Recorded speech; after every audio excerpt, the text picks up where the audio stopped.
Ladies and gentlemen, this is Dolynny TV. I'm Tyson Dolynny, ready to take you through another fine Tuesday of Edmonton Oilers roster moves, and boy oh boy do we have quite several. Let me tell you, she's been a crazy day for the Edmonton Oilers today, and you gotta hope that it all comes out for the best today, because let me tell you, tomorrow's a big test against the Ottawa Senators. Again, a game that appears easy, but we've had our struggles. I mentioned that in yesterday's schedule prediction. We've had our trouble with easy games. That's why I went with an 8-4-2 prediction for the month.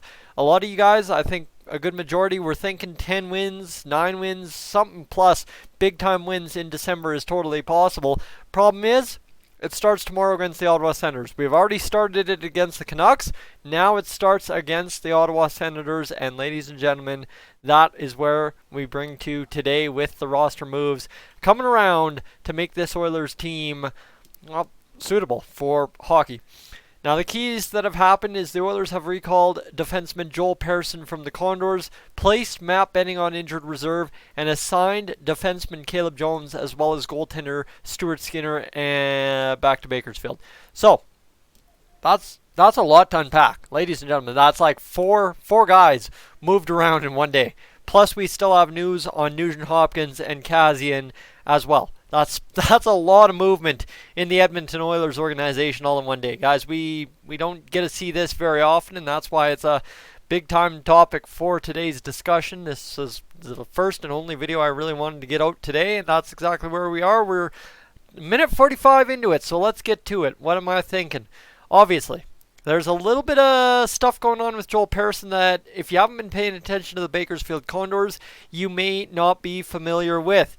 And Joel Persson had an absolutely electric start to his career down in the Bakersfield Condors system, because that Budsy's calling there. That first 4-game stretch, he had 5 points. He had a goal and 4 assists. He's played 2 more games since. Nothing too spectacular. But the one thing you have to look at out of Joel Persson when it comes to being down there in Bakersfield, this is just straight off the Bakersfield Condors stats site, is the fact that he has 11 shots in 6 games, so he was shooting the puck. Now you compare that to his hockey DBs or hockey reference stats, where he had 12 shots in all of 10 games. Remember, this guy was playing for a good majority of the season with Oscar Klefbom. So what was supposed to be the offensive pairing that scored a lot of points from the back end, not so much in 10 games on Joel Persson's side.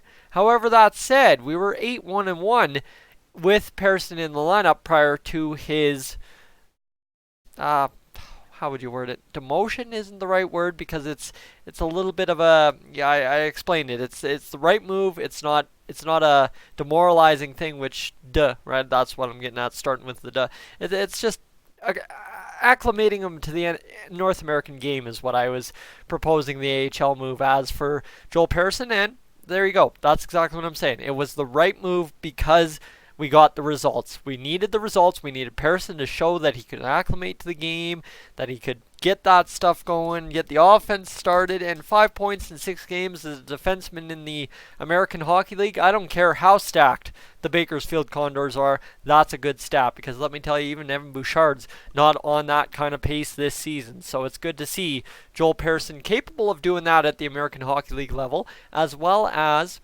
obviously playing competent defense if he's getting a promotion back to the NHL. It's a promotion, absolutely. Anytime you come up to the NHL, it's a promotion. So, that's Joel Persson. Now, that's good for us, because, you know what, Joel Persson, he's had 10 points, or 10 games played, 2 assists. But the other side, too, is whatchamacallit. What am I looking for here? Joel Persson, I had one other stat here I wanted to throw your way. Maybe not. It was, 0.83 points per game. That's what I was looking at. Okay. That was not the stat I thought it was. Never mind, my bad. All right, anyway, distractions aside, Matt Benning back on the IR. That's not shocking. Taking a puck to the head, taking the beating that Matt Benning did in that last game against the Vancouver Canucks. Guys, seriously, I was sweating bullets that entire game, because obviously you saw right off the bat Adam Larsson, the 3 block shots, and of course, who did he play that he got injured against at the start of the season in a 3-2 win? It was the Vancouver Canucks. Well, ladies and gentlemen, Adam Larsson got beat up. Thankfully, we're not seeing him back on the IR because I think after that Vancouver Canucks game, we saw what we want Adam Larsson to do for the rest of the season. Guys, if he plays like he did against the Canucks, we're in the playoffs. Okay, no doubt about it. But problem is, when you get beat up that much, it's also a risk that you get re-injured. Now, Matt Benning, guys, you got to feel for him. I know I have my misgivings with Matt Benning, and I'm always talking about trading him or scratching him or this or that. I'm sorry. No matter how bad I talk about Matt Benning, you never in a million years wish or want to see a guy get hit in the head with the puck. That is beyond the worst thing to happen in hockey. Like, that's getting hit in the head with the puck is about equivalent to the skate cut to the neck, right? That's the next step up is the skate cut to the neck. It's tough because that's a guy's life you're talking about. A puck to the head, you get it hard enough, right? You talk about Zdeno Chara slapping her from the point, you're talking life and death. How good's your helmet becomes the question. So it's good to see Matt Benning. I think from everything I've read, he passed concussion protocol, but they're going to put him on the IR just to heal him up, mend him up, make sure he's good, because you know what? You just never really know, right? And that's what I'm saying. Is this one of the most dangerous plays in hockey? And you got to be sure about this. You got to make sure he's good. And this is a good move by the Oilers to get him on there. And of course, then that moves us into the next half of what happened, the send-downs, the demotions to the AHL, and that's Caleb Jones. Guys, I've been calling for that for the past, I just got a text Budsy back here, for the past about week and a half now, so it's good to see that Mr. Caleb Jones is back in the AHL where he needs to be. That's the tough part, right? I always talk a high game about Caleb Jones. I love him to death. He's my favorite Oilers defensive prospect, that kind of thing, but you don't want to see him struggling up here like he has, right? Obviously, Oscar Klefbom covered up a lot of mistakes, and Jones just not capable of making the fully poised play yet, and that's a tough go because, guys, I want to see him develop in the NHL level, but at the same rate, you don't want to overexpose a defenseman, and that's where I get to. I don't want to ruin him like Justin Schultz, Jeff Petrie, right? I don't want to run him through the mud or let him run himself through the mud to the point then that the fans jump on board and run him through the mud as well. So it's dangerous go, and I'm glad to see Ken Holland handle it fine. This is perfect. You know what? You let him play. You let him fill a hole. You saw what you saw, and now you send him back to the minors to stack up that Bakersfield team like it needs more stacking. It really doesn't, guys. You've got Yurko, Yamamoto, Bouchard, Samorukov. You've got Benson. You've got Maruti. You've got Gambardella. You've got Curry. You've got Day, you've got Starrett, you've got Skinner, you've got not Rodriguez, sorry, talking about him yesterday, that's why he's in my head. You've got Wells, you've got a loaded team, and I'm forgetting Legis, and I'm forgetting plenty of guys in that Bakersfield lineup.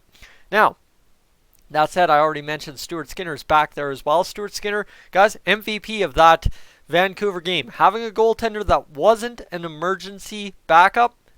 Hey, he was an emergency basis backup, but not an emergency like out of the stands, into the bench kind of backup like we've seen in past years. So that's good. The Oilers got a good guy up there. Stuart Skinner deserved the opportunity, guys. Looked like Mike Smith, except for with a much more tamed down mustache. Mint on there, and that was a highlight of the pregame.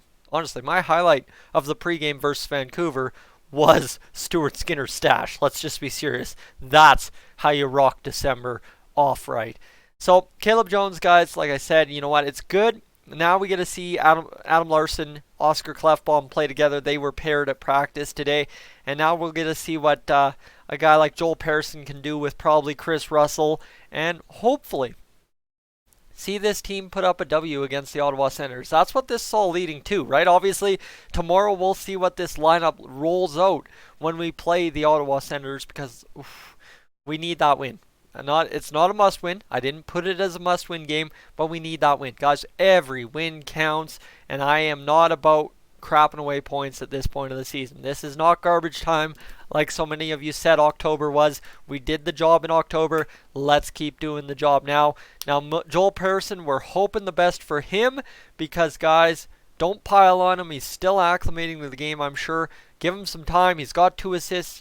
If he's shooting the puck more, good things are going to happen. Guys, I'm Tyson. This is Dolynny TV. That's your recap. What I didn't get to is Kassian and Nugent Hopkins are out against the Ottawa Senators. So again, we need some guys that can fill in. And hey, if we get the same performance we did against Vancouver, a gut check, gutty, get it done performance, Ottawa's going to be a cakewalk. Guys, Tyson, Dolynny TV. I am up on out of here.